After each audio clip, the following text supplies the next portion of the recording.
Do you ever wonder what is intended for or likely to be understood by only a small number?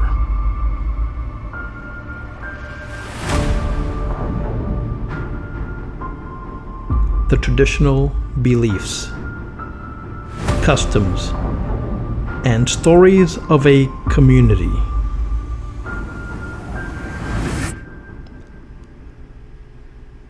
A community not part of the mainstream, unconventional, peripheral, or extreme.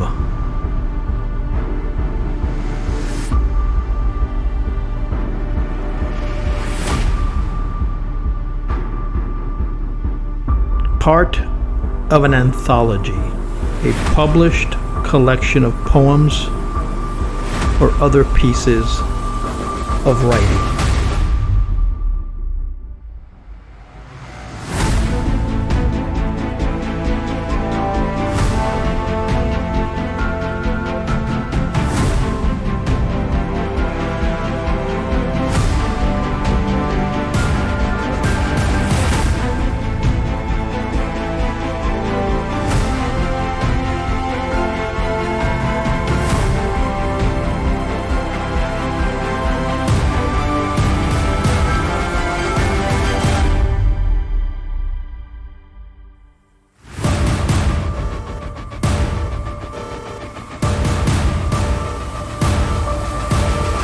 This is Esoteric Lore. I'm your host, Edward Aponte, where I push you to ponder the fringes of folklore. Onbai Shiramantaya Soaka.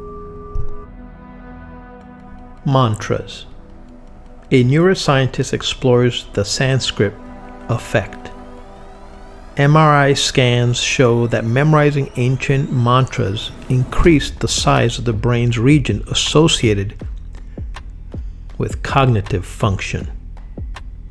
The following comes from a Scientific American article by James Hartzell. 100 hoodie-clad young men sat cross-legged on the floor in facing rows, chatting among themselves. At a sign from their teacher, the hall went quiet. Then they began the recitation. Without pause or error, entirely from memory, one side of the room intoned one line of the text, then the other side of the room answered with the next line. Bass and baritone voices filled the hall with sonorous prosody, every word distinctly heard, their right arms moving together to mark pitch and accent. The effects was hypnotic. Ancient sound reverberating through the room, saturating brain and body. After 20 minutes, they halted, in unison. It was just a demonstration. The full recitation of one of India's most ancient Sanskrit texts from their Vedas takes 6 hours. The author spent many years studying and translating Sanskrit and became fascinated by its apparent impact on mind and memory. In India's ancient learning methods, textual memorization is standard. Traditional scholars, participants master many different types of Sanskrit poetry and prose texts. And that tradition holds that exactly memorizing and reciting ancient words and phrases known as mantras enhance both memory and thinking. I had also noticed that the more Sanskrit I studied and translated, the better my verbal memory seemed to become. Fellow students and teachers often remarked on my ability to exactly repeat lecturers' own sentences when asking them questions in class. Other translators of Sanskrit told me of similar cognitive shifts. So I was curious, was there actually a language-specific Sanskrit effect as claimed by the traditions? When I entered the Cognitive Neuroscience doctoral program at the University of Trento, Italy in 2011, I had the opportunity to start investigating this question. India's Vedic Sanskrit participants train for years to orally memorize and exactly recite 3,000-year-old oral texts ranging from 40,000 to over 100,000 words. We wanted to find out how such intense verbal memory training affects the physical structure of their brains. Through the India-Trento Partnership for Advanced Research, or ITPAR, we recruited professional Vedic participants from several government-sponsored schools in the Delhi region. Then we used MRI imaging at India's National Brain Research Center to scan the brains of participants.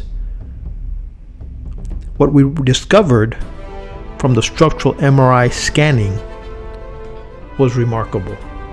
Numerous regions in the brains of the participants were dramatically larger than those of controls, with over 10% more gray matter across the cerebral hemisphere. The substantial increase of cortical thickness, although the exact cellular underpinnings of gray matter and cortical thickness measures are still under investigation, increase in these metrics consistently correlate with enhanced cognitive function. Most interestingly for verbal memory was that the participants' right hippocampus, a region of the brain that plays a vital role in both short and long-term memory, had more gray matter than controls across nearly 75% of this subcortical structure. Our brains have two hippocampus, one on the left and one on the right, and without them we cannot record any new information. Many memory functions are shared by the two hippocampus. The right is, however, more specialized for patterns, sounds, and spatial or visual. So the large gray matter increases we found for the participants' right hippocampus made sense. Accurate recitation requires highly precise sound patterns, encoding, and reproduction. The participants also showed substantially thickening of right temporal cortex regions that are associated with speech and voice identity. Our study was the first foray into imaging the brains of professionally trained Sanskrit participants in India. Although this initial research focused on intergroup comparison of brain structure, could not directly address the Sanskrit effect question. That requires detailed functional studies with cross-language memorization comparisons, for which we are currently seeking funding. We found something specific about intense verbal memory training. Does the participants' substantial increase in the gray matter of critical verbal memory organs mean that they are less prone to devastating memory pathologies such as Alzheimer's? We don't know yet. Though anecdotal reports from India's Ayurvedic doctors suggest this may be the case. If so, this raises the possibility that verbal memory exercising or training might help elderly people at risk of mild cognitive impairment retard or even, more radically, prevent its onset. In his book, The Ancient Science of Mantra, the author writes, and I quote, "All existence is simply an arrangement of silence and sound, or simply sound at different frequencies, for silence too is a type of sound.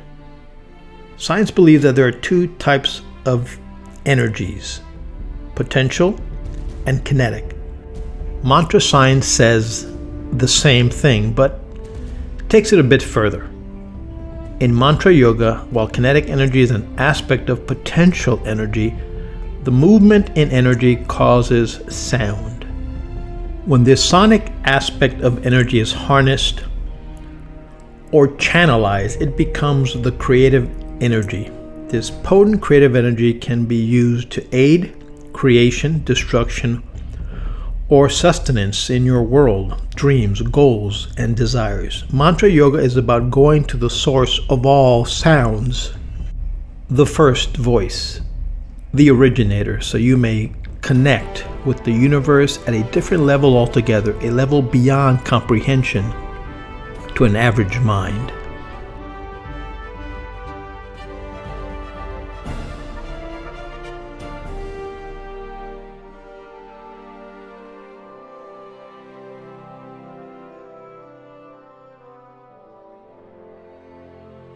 If you like this video, please subscribe, share, and give us a thumbs up.